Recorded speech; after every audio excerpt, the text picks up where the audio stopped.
नमस्कार साथियों, VK commerce classes में आपका स्वागत है। हम लोग इससे पहले इकोनॉमिक्स का सेट 1 और सेट 2 के बारे में देख लिए थे। आज हम लोग देखेंगे सेट 3 के बारे में। तो देखिए, सेट 3 का आपका क्या है क्वेश्चन। पहला आपका क्लास 12th का है। देखिए यहाँ पे फर्स्ट टर्म में क्या दे दिया है, टोटल कुल प्रश्नों की संख्या 19 दिया हुआ है और प्रश्न संख्या 1 से 7 तक 2-2 नंबर का है, 8 से 14 तक 3 नंबर का है। उसके बाद 15 से 19 तक 5 अंक का निर्धारित है। यहाँ पे आपका देखिए दे दिया, सबसे पहला क्वेश्चन दे दिया, आधुनिक अर्थशास्त्र का जनक किसे कहा जाता है। राष्ट्रीय आय का मापन, ये देखिए आपका टोटल ये क्वेश्चन है 7 क्वेश्चन, 7 में 5 बनाना है। और फिर आपको यहाँ पे 8, 9, 10, 11, 12, 13, 14 यहाँ भी आपको 7 में 5 बनाना था। यहाँ पे देखिए क्या दे दिया, 3 प्रश्न का उत्तर देना है। 15 से 19 तक के जो आपका 5 क्वेश्चन है उसमें टोटल यह आपका ये क्वेश्चन है। अब हम लोग एक एक करके इसका आंसर के बारे में देखते हैं।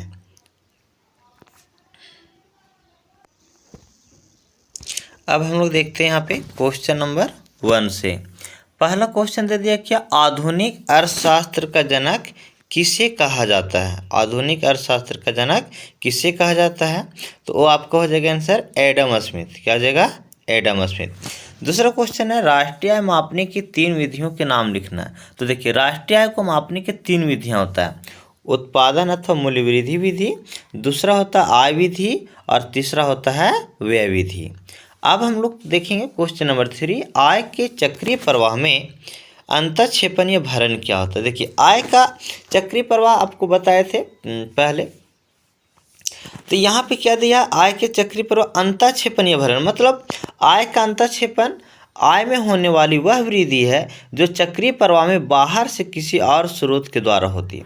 मतलब जब आय का चक्रीय प्रवाह होता है ना, तो उसके समय मतलब बाहर से कुछ रकम आया और पुनः फिर उसको मतलब बाहर नहीं निकाला जाता, मतलब बाहर ही कोई स्रोत से आया तो उसको आय का अंतःक्षेपण कहेंगे या भरण कहेंगे। जबकि अगर यहाँ से पैसा मान लो आय का चक्रीय प्रवाह के दौरान अगर कुछ निकाल लिया जाता है पुनः उसमें नहीं लगाया जाता तो उसको आय का रिसाव भी कहते हैं, ठीक है। बट यहाँ पे क्या है क्वेश्चन, आय के चक्रीय प्रवाह के अंतःक्षेपण।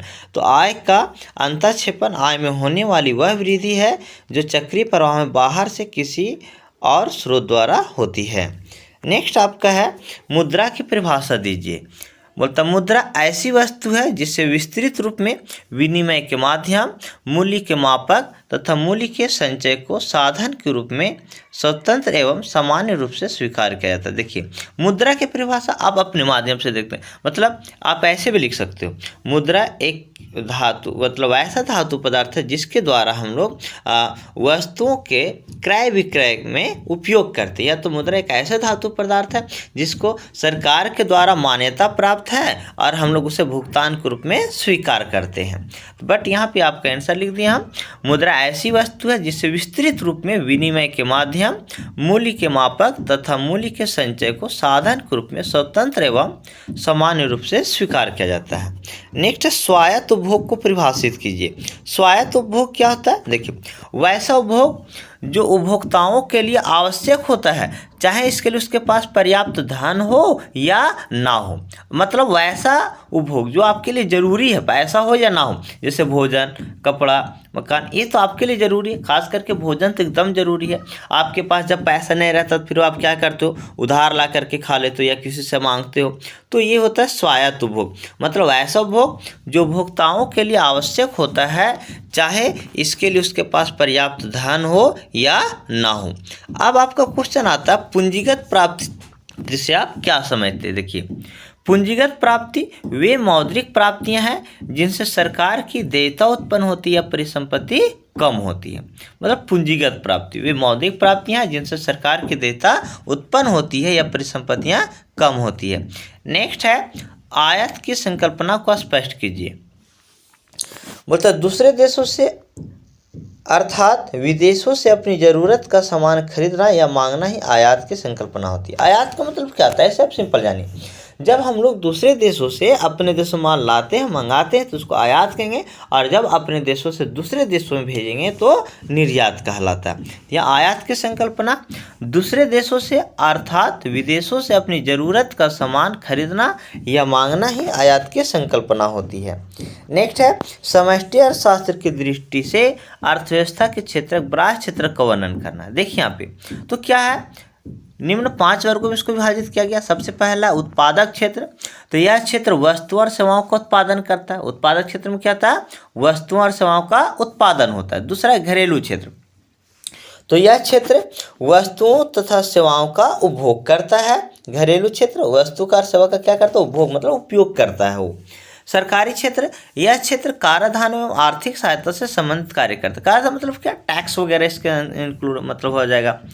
शेष वित्त क्षेत्र, यह क्षेत्र निर्यात और आयात करता है। वित्तीय क्षेत्र क्या करता है, यह क्षेत्र मुद्रा उधार देता है और जमायत स्वीकार करता है। वित्तीय क्षेत्र में क्या हो जाएगा, मुद्रा उधार देता और जमायत स्वीकार करता है।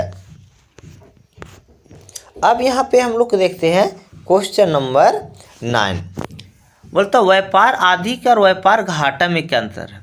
देखिए यहाँ पे व्यापार अधिक का मतलब क्या होता है, यदि कोई देश आयात से अधिक मूल्य का निर्यात करता है तो उसके पास व्यापार अधिक पर सकारात्मक व्यापार संतुलन। मतलब व्यापार अधिक मतलब जब कोई देश आयात से अधिक क्या करता है, निर्यात कर देता है, तो उसको बोलेंगे व्यापार अधिक क्या। और व्यापार घाटा हो जाएगा जस्ट अपोजिट, जब कोई देश निर्यात से अधिक मूल्य का आयात करता है तो उसको व्यापार घाटा कहते हैं, जो इसका नकारात्मक व्यापार संतुलन होता है। सिंपल, व्यापार अधिक जब हम लोग क्या करते हैं, निर्यात अधिक करते हैं और आयात कम करते हैं तो व्यापार अधिक हो जाएगा। जबकि व्यापार घाटा क्या हो जाएगा, जब कोई देश निर्यात से अधिक मूल्य का आयात कर लेता, मतलब आयात अधिक करता है जबकि निर्यात कम करता है। अब हम लोग देखेंगे क्वेश्चन नंबर 10, पूंजीगत वस्तु की धारणा को उदाहरण से स्पष्ट कीजिए। बोलता तो पूंजीगत वस्तु वह वस्तु है जिसका उपयोग लंबे समय तक किया जाता है, अर्थात इस वस्तु को क्रय करके इसका उपयोग फर्मों में या व्यवसाय में अधिक दिनों तक किया जाता है और इन वस्तुओं पर बार बार खर्च ना करके एक बार या आवश्यकता पड़ने पर करते हैं। मतलब जैसे देखिए कोई फैक्ट्री है तो वहाँ पे मशीन लगा रहे, तो मशीन को आप बार बार तो नहीं परचेज करोगे ना, तो क्या हो जाएगा, पूंजीगत वस्तु है, इसका उपयोग लंबे समय तक किया जाता है। बट अगर वही मशीन में अगर हम लोग पेट्रोल डाल मतलब डीजल डाल रहे हैं तो क्या हो जाएगा, वो आएगा तो जाएगा, क्योंकि उसका बार बार हम लोग जितना उपयोग करेंगे उतना डालेंगे। बट मशीन आप एक बार परचेज कर लो, उपयोग करो या ना, वहाँ पे तो लगा हुआ है ना, उस पर डिप्रिसिएशन चार्ज कटते रहेगा। जैसे मशीनरी, फर्नीचर, भवन, ये हो जाएगा आपका पूंजीगत वस्तु। नेक्स्ट, आवश्यकताओं के दोहरे संयोग से आप क्या समझते हैं। देखिए आवश्यकताओं के दोहरे संयोग आपका क्या, वस्तु विनिमय प्रणाली। बोलता है जब वस्तु विनिमय के अंतर्गत दो व्यक्तियों की पारस्परिक आवश्यकताओं में समानता हो।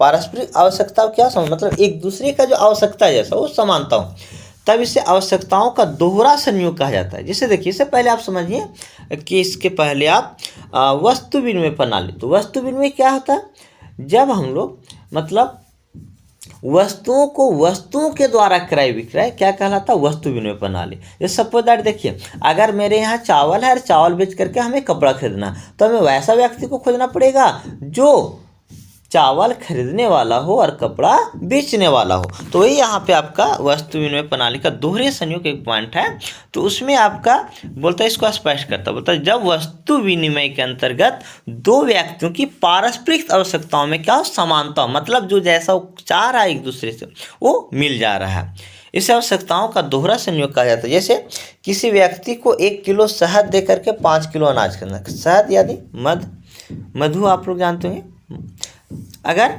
और उसे बाजार में ऐसा व्यक्ति मिल जाए जो 5 किलो अनाज के बदले 1 किलो शहद का क्रय करने को तैयार, मतलब देखिए यहाँ पे दोनों का जैसा आवश्यकता मिल जा रहा है ना, एक ये शहद बेच रहा है तो इसको अनाज मिल जा रहा है, और ये क्या कर रहा है, अनाज बेच रहा है तो शहद मिल जा रहा है।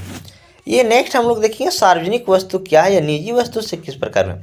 देखिए सार्वजनिक वस्तु ऐसी विशिष्ट वस्तुएं होती है जो उपभोग में गैर प्रतियोगी हो ताकि इसके समाज के सभी सदस्यों द्वारा समान लाभ उठाया जा सके।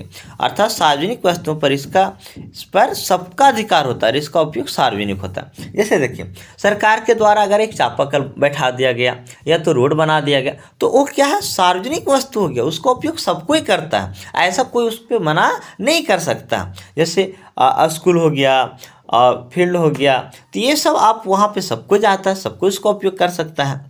जबकि निजी वस्तु क्या था, जिस पर किसी एक व्यक्ति का अधिकार होता है। जैसे मान लो हम एक बैग खरीदे तो मेरा हो गया, हम मेरा मन होगा तो हम किसी को देंगे, नहीं तो किसी को नहीं देंगे, उस पर किसी का अधिकार नहीं होता। मतलब निजी वस्तु पर किसी एक व्यक्ति का अधिकार होता है और इसका उपयोग वही व्यक्ति कर सकता है जो उसका मालिक हो। ऐसी वस्तु का उपयोग किसी अन्य व्यक्ति के द्वारा बिना पूछे नहीं किया जा सकता। अगर वो पूछेगा, अगर वो देने के लिए तैयार है तब उसे मिलेगा, वरना नहीं मिलेगा। तो ये हो जाएगा सार्वजनिक वस्तु। अब हम लोग आगे देखते हैं क्वेश्चन नंबर 13, व्यापार संतुलन किसे कहते हैं, इसके कितने प्रकार होते हैं। देखिए, व्यापार संतुलन क्या होता है, दो या दो से अधिक देशों के मध्य निश्चित समय में होने वाले आयात निर्यात के अंतर को व्यापार संतुलन या व्यापार शेष कहा जाता है। जैसे देखिए, दो देश, जैसे मान लीजिए भारत और अमेरिका, तो इसके बीच में मतलब एक निश्चित समय, जैसा मान लीजिए कि ये इस वर्ष जितना आयात और निर्यात होगा तो इसी के अंतर को क्या कहेंगे, व्यापार शेष। यहाँ पे दे दिया, दो या दो से अधिक देशों के मध्य निश्चित समय में होने वाले आयात निर्यात के अंतर को व्यापार संतुलन या व्यापार शेष कहते हैं। व्यापार संतुलन में निर्यात आयात में केवल दृश्य मदों को, दृश्य मद क्या मतलब, जिसको देखा जा सके, अदृश्य मदों नहीं। यहाँ पे देखिए, पहला पॉइंट दे दिया अनुकूल व्यापार से, मतलब ये संतुलन शासन उस स्थिति से है जब आयातों की तुलना में निर्यात अधिक हो। मतलब अनुकूल व्यापार जब आपका निर्यात अधिक हो और आयात कम हो। और प्रतिकूल व्यापार संतुलन क्या हो जाएगा, जब ये व्यापार संतुलन शासन उस स्थिति से होता है जब निर्यात की तुलना में आयात अधिक होता है। मतलब आप निर्यात कम कर रहे हो और आयात अधिक कर रहे हो, तो ये प्रतिकूल हो जाएगा। नेक्स्ट है साम्य व्यापार संतुलन। तो यहाँ पे क्या होगा, ये व्यापार संतुलन से प्राय विदेशी व्यापार की उस दशा से है जिसमें किसी वर्ष में देश के आयातों का मूल्य निर्यातों से प्राप्त राशि के बराबर होता है। मतलब जहाँ पे आयात और निर्यात का मूल्य दोनों बराबर हो। मतलब अगर आप 1 लाख का वस्तु का आयात किए तो 1 लाख रुपया वस्तु का आप निर्यात भी कर रहे हो। मतलब दोनों मूल्य क्या होना चाहिए, से मतलब आयात और निर्यात जहाँ दोनों बराबर होगा तो साम्य व्यापार संतुलन। और प्रतिकूल जस्ट मतलब यहाँ पे क्या देखना, जब आपका निर्यात कम हो और आयात अधिक हो। और अनुकूल व्यापार संतुलन जब आपका निर्यात अधिक हो और जब आपका निर्यात अधिक हो और आयात कम हो। अब हम लोग देखेंगे, यहाँ पे क्वेश्चन दिया, निम्नलिखित को परिभाषित कीजिए। क्या दे दिया आपका, सकल घरेलू उत्पाद, मूल्यह्रास और उपभोक्ता वस्तु। देखिए, सकल घरेलू उत्पाद कहता है एक लेखा वर्ष में किसी देश की घरेलू सीमा के अंदर सभी उत्पादकों द्वारा जितनी भी अंतिम वस्तुओं एवं सेवाओं का उत्पादन होता है उनकी बाजार कीमत के जोड़ को बाजार कीमत पर सकल घरेलू उत्पाद कहा जाता है। देखिए, आप सिंपल जानिए, सकल घरेलू उत्पाद एक लेखा वर्ष में, एक लेखा वर्ष क्या होता है, जो 1 अप्रैल से स्टार्ट होता है और 31 मार्च तक चलता है। तो एक लेखा वर्ष में किसी देश की घरेलू सीमा के अंदर जितने भी वस्तुओं और सेवाओं का उत्पादन होगा उसके मूल्यों को जोड़ देंगे तो क्या कहला जाएगा, सकल घरेलू उत्पाद। नेक्स्ट है मूल्यह्रास। बोलते उत्पादन कार्य में प्रयोग किए जाने वाले पूंजीगत यंत्र धीरे धीरे घिसते रहते हैं, यानी मशीनों का कुछ भाग नष्ट या क्षय होते रहते हैं, जिससे इन वस्तुओं के मूल्य में कमी आ जाती है। जितनी राशि की कमी होती वही ह्रास कहलाता है। जैसे देखिए, आप अगर एक मशीन परचेज कर रहे हैं 5 लाख रुपये का, तो फिर आप 1 साल या 2 साल के बाद उसको बेचेगा तो उतना मिलेगा नहीं मिलेगा। 5 लाख में खरीदे शायद आपको 4 लाख ही मिले। तो जितना उसका मूल्य में कमी होता है ना, तो उसी को ह्रास कहा जाता है। उत्पादन कार्य में प्रयोग किए जाने वाले पूंजीगत यंत्र धीरे धीरे क्या होता है, घिसते रहते, वो खराब होते रहते, यानी मशीनों का कुछ भाग नष्ट हो जाता है या क्षय हो जाता है, जिसके कारण उसके मूल्य में क्या हो जाती है, कमी आ जाती है। और जितनी राशि की कमी होगी वही राशि क्या कहलाएगा, ह्रास कहलाएगा। नेक्स्ट है उपभोक्ता वस्तु।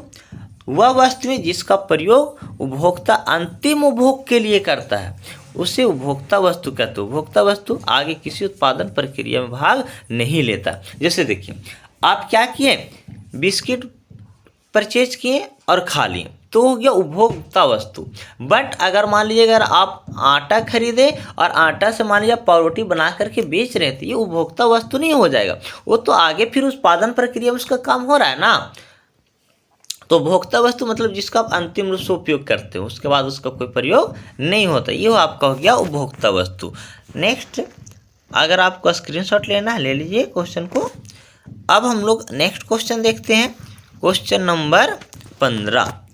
व्यावसायिक बैंक किस प्रकार साख का सृजन करते हैं। देखिए आपको बताए थे बैंक के बारे में हम लोग, बैंक कितने प्रकार के होते हैं, 2 प्रकार, एक केंद्रीय बैंक और एक व्यावसायिक बैंक। देखिए व्यावसायिक बैंक को व्यापारिक बैंक भी कहा जाता है। तो आपका यहाँ क्या है कि साख का सृजन कैसे करता है, रुपया पैसा मतलब सृजन एकत्रित कैसे करता है। तो सबसे पहले नगद मुद्रा के द्वारा, नगद मुद्रा जमा के रूप में प्राप्त कर भी बैंक जमा का सृजन करते हैं। जब कोई ग्राहक बैंक के यहाँ नगद मुद्रा के रूप में जमा करता है तो वह बैंक का साधन हो जाता है। इसके बदले बैंक अपने ग्राहकों के खाते में उतनी रकम जमा करता है। मान लीजिए आप गए बैंक में 10,000 रुपये जमा कर दिए, तो उसके पास तो पैसा आ गया बैंक के पास, वो क्या किया, आपके अकाउंट में उतना ट्रांसफर कर दिया, आपके नाम से उतना पैसा जमा कर दिया। नेक्स्ट है बैंक द्वारा ऋण एवं अग्रिम। क्या करती है, बैंक जमा स्वीकार भी करती है और ऋण भी देती है।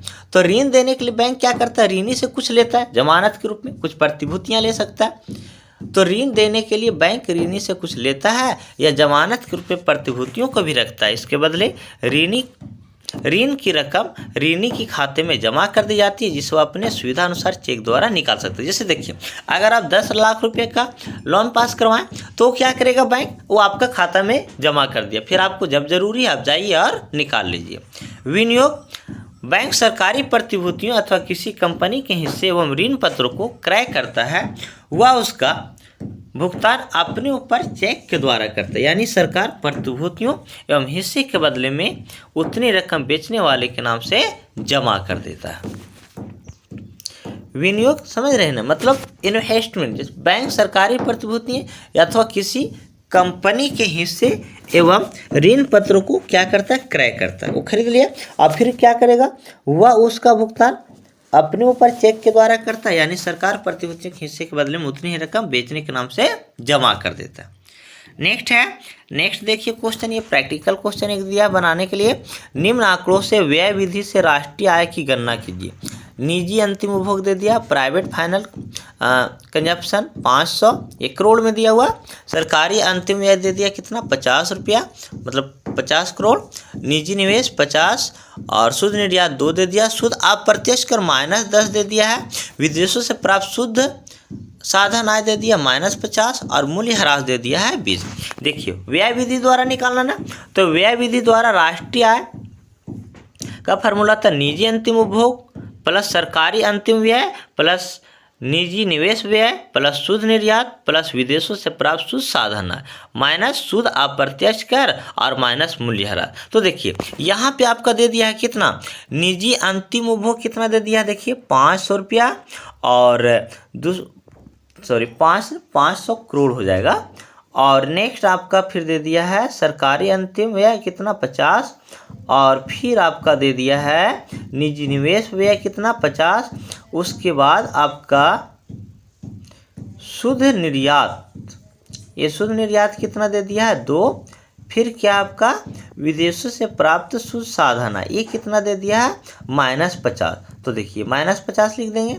बट नेक्स्ट आगे क्या है, विदेश शुद्ध अप्रत्यक्ष कर -10, तो -10 लिख दिए और आगे आपको घटा देना है क्या, मूल्य ह्रास को। तो यहाँ पे देखिए ये क्या हो जाएगा आपका 500 प्लस में, देखिए 500 प्लस 50 प्लस 50 प्लस 2, तो कितना हो गया टोटल 602। और इधर देखिए ये क्या हो जाएगा -50 का -50 और यहाँ देखिए ये -10, तो माइनस प्लस 10 हो गया और ये -20। तो 602 में प्लस कर देंगे 10 को तो हो गया 612 और ये -50 -20 -70 हो गया। अब हम लोग इसको घटा दीजिए, 612 में से 70 घटाएंगे तो 542, मतलब व्यय विधि द्वारा राष्ट्रीय आय कितना हो गया 542 करोड़। या आप इसका स्क्रीनशॉट लेना चाहते हैं आंसर ले लीजिए। आपको हम इससे पहले भी 2 वीडियो बना चुके हैं मॉडल सेट का, सेट 1 और सेट 2। आपको इसी का इसके डिस्क्रिप्शन बॉक्स में आपको इसका लिंक मिल जाएगा, आप इसको देख लीजिए, अच्छा से तैयारी कर लीजिए। और जो क्वेश्चन अगर आपको इसमें प्रॉब्लम होती है आप कमेंट बॉक्स में मैसेज कीजिएगा। अगर आपको PDF चाहिए वो मिल जाएगा, आप मैसेज कीजिएगा, ठीक है ना। धन्यवाद।